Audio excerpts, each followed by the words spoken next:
Ang dating kongresista na si Saldico ay may akusasyon laban po sa ating Pangulong si Ferdinand Marcos Jr. na kung saan ayon po kay Saldico, ang presidente daw po mismo ang nagbigay ng instruction na isingit ang halagang 100 bilyong piso during the Bicameral Conference Committee. Napakaseryoso po ng aligasyon na ginawa kanina, yung bidyong pinalabas ng dating kongresista sa mga social media platforms, sapagkat ito ay may malaking impact sa ating bansa. Pero meron pa pong isang kwento. Alam niyo po ba na itong dating kongresista na to na si Saldico ay nahaharap din sa mga anomalous transactions tungkol sa flood control program. Kaya lamang nung uumpisahan na ang investigasyon tungkol dito sa mga anomalya sa flood control, biglang lumayas tong kongresista na to at nagpunta sa Europa at doon nananatili hanggang ngayon at hindi pa bumabalik sa ating bansa. May nagsasabi nandito to sa Portugal, sa Espanya, at palipat-lipat dyan sa iba't ibang bansa sa Schengen countries sa Europa. Mahirap tong mga aligasyon na to, napakaseryoso na to. Dapat to ay bigyan ng pansin ng ating Pangulong Ferdinand Marcos Jr. Pero kaninang hapon ay nagpatawag nga ng isang press briefing ang ating Undersecretary na si Claire Castro at sinagot ang mga aligasyon ng kongresista mula dyan sa probinsya ng Bicol. Okay, sige, play natin yung video. Nag-deliver papunta sa bahay nila Pangulong Bongbong Marcos at Speaker Martin Romualdez mag-insert o magpasok ng 100 billion worth of projects sa BICAM. Sana po ay hindi nila ako mapatay bago ko mailabas ang lahat. Ginawa ko lang ang utos sa akin, pero ngayon, handa na akong harapin ang lahat. Ginagamit ng administrasyon ang buong resources ng bansa para tumahimik ako. That he will shoot me if I will talk. Gagamitin ako bilang panakipbutas sa kanilang kampanya laban sa korupsyon. Hindi na ako mananahimik, ilalabas ko ang lahat ng katotohanan. May resibo, may ebidensya, at may pangalan. Nagsimula ito nung tumawag si Sekmina Pangandaman sa akin nung nag-umpisa ang BICAM process last year, 2024. Ang sabi niya, katatapos lang ng meeting nila ni Pangulo at may instructions na mag-insert o magpasok ng 100 billion worth of projects sa BICAM. At sinabi pa ni Sekmina, you can confirm with Yusek Adrian Bersamin dahil magkasama sila sa meeting ni Pangulong BBM noong araw na yon. Tinawagan ko po agad si Yusek Adrian Bersamin at tinanong ko kung may instruction nga ba ang Pangulo na magpasok ng 100 billion during their meeting. Ang sabi niya ay totoo nga po. Right after our conversation, tinawagan ko po si dating Speaker Martin Romualdez at nireport ko ang instructions ng Presidente to insert the 100 billion projects. At sinabi niya sa akin, what the President wants, he gets. All appropriations ordered by the President is already in the National Expenditure Program. That is why it is called the President's Budget. So we reject any insinuations about it. The BICAM is purely under the power of the legislature. We respect and strictly follow the budget process and all our actions are above board. Kung maaalala niyo po ang proseso ng budget, ginagawa po ng executive ng 6 na buwan ang ating President's Budget and National Expenditure Program. Ayon sa Constitution, we have 30 days after the State of the Nation Address para isubmit ang National Expenditure Program sa Kongreso. At ayon din sa konstitusyon, pagkatapos natin masubmit po ang budget sa Kongreso, magkakaroon po tayo ng briefings, di po ba? So ginawa din po yan ng executive para ma-explica po kung ano ang laman ng President's budget at ng National Expenditure Program. Pagkatapos po nun, magdi-deliberate na po sila. Wala na pong role. Lumiliit na ang mundo ni Zaldico, kailangan niyang umiwas at iiwas ang sarili at mag-name drop kahit walang katibayan at laway lang ang puhunan. Para masagip ang sarili sa paratang ng pagnanakaw sa kaban ng bayan at mapalitaw na siya ang biktima, siya ay magtatahi ng maling kwento laban sa ibang tao. Magtuturo ng iba, puwera ang sarili niya, kahit na ang ari-arian niya at ng kanyang pamilya ay nagsusumigaw ng ebidensya laban sa kanya. Ang kanyang naging pahayag, mas nagbunga pa ito ng maraming katanungan imbes na sagutin ang kanyang papel dito sa sinasabing anomalya. Lahat ng mga sinasabi ni Zaldico ay pawang mag-invento lamang, walang basihan, walang ebidensya. Umuwi muna siya sa Pilipinas at sumpaan ang kanyang mga sinabi at harapin ang mga demanda o kaso laban sa kanya. Ayan po, narinig po ninyo ang tinig ng ating Budget Secretary at ang ating Undersecretary na si Claire Castro at na pinabulaanan ang mga statement nitong dating kongresista na si Zaldico. Pero ang katanungan dito ay bakit kailangang utusan pa ng ating presidente si Zaldico upang magpasok, mag-insert ng pondo during the bicameral conference meeting? Tandaan po natin, itong kasing mga aligasyon ni Zaldico ay puro ngaw-ngaw lang to eh. Tandaan po natin that mere allegations are not enough.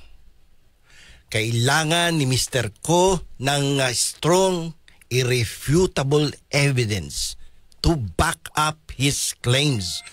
Otherwise, his statements are more than hearsay lang yan. No, it cannot stand in court. Hearsay evidence. So, malabo tong mga pinagsasasabi ni Zaldico na to. Hindi pwedeng puro laway. Dapat meron kang other forms of evidence. Hindi pwedeng nagsalita ka sa video, wala kang naman pinapakitang ebidensya. Kinakailangan mong magpresenta ng mga solid, strong, irrefutable evidence to justify your claim that the President instructed you to insert 100 billion funds during the bicameral conference meeting. Ang National Expenditure Program po ay piniprepara po yan ng Executive Department sa pangunguna ng ating Budget Secretary. Yung nagsalita kanina, kung nakita nyo, si Secretary Amina. Yan, pag naprepara na yan, upon the instruction of the President, actually the President has the constitutional power. Meron yan checking power. Nataasan niya yung pondo ng ating pamahalaan. Doon pa lang sa Executive Department. Doon pa lang sa preparation ng National Expenditure Program. Ang Presidente ay may kapangyarihang mag-propose ng malaking pondo. Ngayon, pag yan ay natapos at inokayan ni Presidente from the Department of Budget and Management, yan pong National Expenditure Program ay dinadala, ini-endorso yan sa House of Representatives for the Congress to deliberate on the matter do sa budget na yan. Magkakaroon dyan ng mga deliberation, magkakaroon dyan ng debate, at pagkatapos niyan, dadalin sa Senado. The Senate will create its own version of the proposed budget submitted by the President. Kapag merong ibang bersyon ng lower house kumpara sa bersyon ng Senado, diyan mangyayari ang bicameral conference. At yung bicameral conference niyan ay function ng Legislative Department. It is within the exclusive power of the legislative department. The president, no, as part of the executive department, cannot interfere with the functions of the legislative department pursuant to the separation of powers, pursuant to the principle of separation of powers. Hindi pwedeng makialam ang presidente dyan. Bakit siya magbibigay ng instruction kay Saldico when he has a power to propose a huge budget for the government? Doon pa lang sa pwede niya nang dagdagan. Doon pa lang sa pwede niya nang palakihin ang pondo. Bakit pa siya magbibigay ng instruction kay Saldico sa bicameral conference na kung saan it is not part of his power dahil may separation of powers principle. Parang illogical on the part of Saldico na i-allege yung ganitong pangyayari. Mahirap paniwalaan sapagkat unang-una, if you will try to review the constitutional law, malabong mangyari yan na ang presidente mag-i-instruct, no, sa isang kawani ng isang departamento na wala siyang karapatan na makialam. Otherwise, there will be an encroachment of powers. Hindi po pwede yan. No? Ang presidente, hanggang doon lang sa executive yan, hindi pwedeng makialam sa legislative function yan. At yung sinasabi ni Saldico na yan, kung wala siyang prueba, walang solid na ebidensya, walang irrefutable evidence, that will constitute as a hearsay evidence. Ngayon, ano ang pwedeng gawin dito ni Saldico? The best thing that Saldico can do is to go back to the Philippines and support his allegations. Go to his lawyer, execute an affidavit, appear before the legislative inquiry sa Senado o sa lower house, and then present his evidence regarding his allegations against the president. Hindi pwede yung gagawa ka ng aligasyon, pagbibintangan mo ang isang public official na nandoon ka sa kabilang bahagi ng ating daigdig. That would be unfair. Hindi pwede yun. Dapat pumunta ka dito sapagkat ilang beses ka nang binibigyan ng instruction, umuwi ka dito, mag-appear ka sa Kongreso at depensahan mo yung sarili mo. Para sa kalaman ng iba, itong si Saldico, bago pa siya magbigay ng pasabog niya kanina, si Saldico po ay naharap din sa mga kasong may kinalaman sa paglustay ng bilyong-bilyong pondo na may kinalaman sa flood control program. Pero instead of attending the legislative inquiry, Mr. Ko decided to go to another country at hanggang ngayon ay hindi pa bumabalik sa ating bansa. So, anong klaseng Anong klaseng akusasyon to? Kung mag-aakusa ka nang wala ka naman palang ebidensya, that would be unfair to someone na ina-allege mo na gumawa ng kalokohan. Ang burden of proof nasa iyo, Mr. Ko. Yan na nakasaad sa ating batas. Kung sino ang nag-aakusa, you have the burden of proof na patunayan mo yan sa ating mga mamamayan. Pero kanina nagsalita ka sa video, mukhang wala ka namang pinakita. Listahan? Anybody can prepare that kind of list. Ako kaya kong gawin yan . Hindi, magsasalita ako sa sa media. Tinipe mo lang yan . Asan ang pirma? Is that admissible as evidence? Ikaw lang gumawa niyan . Self-serving yan. Yung pinapakita ngayon dito sa yung mga listahan na yan, that is self-serving. Asan ang mga countersign dyan? Wala. Asan ang proof na may mga in-acknowledge yan? Wala. Pinrint mo lang yan, ginawa mo lang yan eh. Pakita ka ng mas malakas na ebidensya, hindi yung ganyan na gawa-gawang mga dokumento. Hindi pa pwede yan.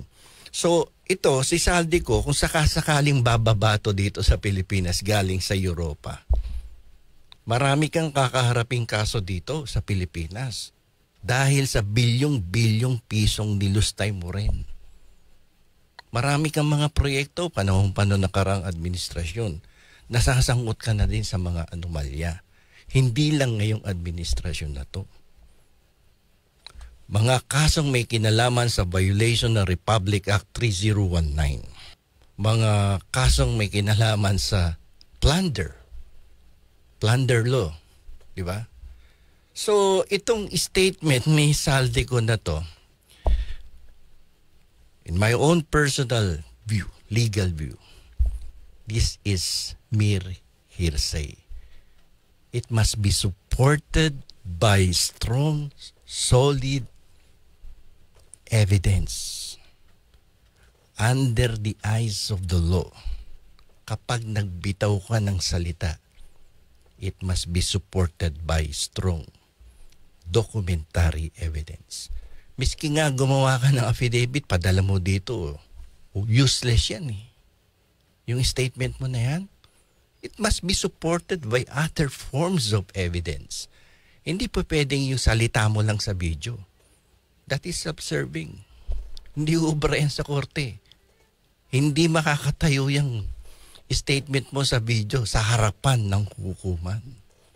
Alam mo yan. Alam mo ang motibo mo. Alam din natin ang motibo mo. Bakit itinaon mo ngayong Biyernes magkakaroon ng, ano ba petsa ngayon? Magkakaroon ng rally sa November 16. Parang may concerted effort, no? Na pagsabayin itong mga aligasyon laban sa administrasyon. Itaon na pagdating ng November 16 ay makapaglagay kayo ng binhi ng galit at puot sa mga mamamayan dahil sa mga korupsyon na nangyayari sa ating pamahalaan at ibato lahat ng sisi sa presidente. Kayo mismo ang may kagagawan nito. Kayo mismo ang may mga ebidensya. Sapagkat sa ngayon, halos kompleto na ang ebidensya. May mga rekomendasyon na ang ICI. Andiyan dyan na nga nirekomenda na sampahan na ng kaso sa Sandigan Bayan si Joel Villanueva. Andiyan dyan na din yung rekomendasyon na sampahan ng kaso sa Sandigan Bayan si Jinggoy Estrada, si Bernardo, si Alcantara. Maraming mga rekomendasyon ng ICI. Isa ka na ron dun na nire-rekomenda na sampahan ng kaso. Kung ikaw ay malinis ang konsensya at wala kang ginawang kasalanan at ikaw ay naniniwala na ang lahat ng puno ng korupsyon na to ay ang Pangulo, bumalik po kayo dito at bitbitin ninyo yung mga ebidensya ninyo at ipakita mo sa taong bayan at sa hukuman na magkaroon ng probative value ang statement mo. If your statements are not supported by solid, irrefutable evidence, that would be tantamount to hearsay evidence. Maliwanag yan. Hindi uubra sa hukuman yung sinasabi mo. So, the best thing is that go back in the Philippines, harapin mo yung aligasyon din laban sa'yo. Maliwanag na itong mga ginagawa nitong si Saldico ay isang pagtatakip sa kanyang mga pagkakamali. Hindi ito mga aligasyon na para patunayan na merong korupsyon na nangyayari sa ating bansa, kundi mga aligasyon upang matakpan ang kanyang mga pagkakamaling ginawa ng mga nakaraan administrasyon at sa kasalukuyang administrasyon. itong si Saldico, hindi pa pwedeng ilagay ito sa witness protection program. May nagtatanong kasi, di ba? Hindi ako naniniwala na qualified to eh. Hindi pa pwede itong ilagay sa witness protection program. Kasi ang sabi ng iba, hindi daw nila hadlangan kung sakasakaling may rekomendasyon na si Saldico ay ipasok sa ilalim ng witness protection program. Alam niyo po, sa witness protection program, kinakailangan na hindi ikaw yung most guilty. At kinakailangan din na wala ng iba pang testigo na pwedeng humarap sa husgado upang patunayan ang mga aligasyon ng korupsyon. Kung meron pang ibang akusado na mas lesser yung corruption or yung offense na ginawa, ba't hindi ka doon pumunta? Ito, bilyon-bilyon ninakaw nito. Ba't mo ilalagay naman sa witness protection program to? Parang that would be illogical. Kita mo nga si Diskaya, hindi na ilagay. Diba? Bakit? Kasi they appear as the most guilty. Magkano pinagkukuha ng mga to? Bilyon-bilyong pondo ng bayan. Bilyong-bilyong pera ng bayan. Katulad ng ginawa ni Saldico. Biruin mo yan. Ilang administrasyon na yung gumagawa ng ganyan. Yung mga pangungupit, pangungurakot, no, sa gobyerno, pumapasok sa pamahalaan upang kuhanin, lustayin ang pondo ng bayan, ang pera ng taong bayan, yung taxpayers' money, pinagsasamantalahan ng mga politiko lang. Hirap magsalita rito. Minsan, hindi, ay, nako. Ano bang klaseng mga lingkod bayan meron tayo ngayon dito sa Pilipinas? No? Lingkod bayan ba to o pabigat sa ating bayan? Attorney Bueno, law and beyond, learn the law.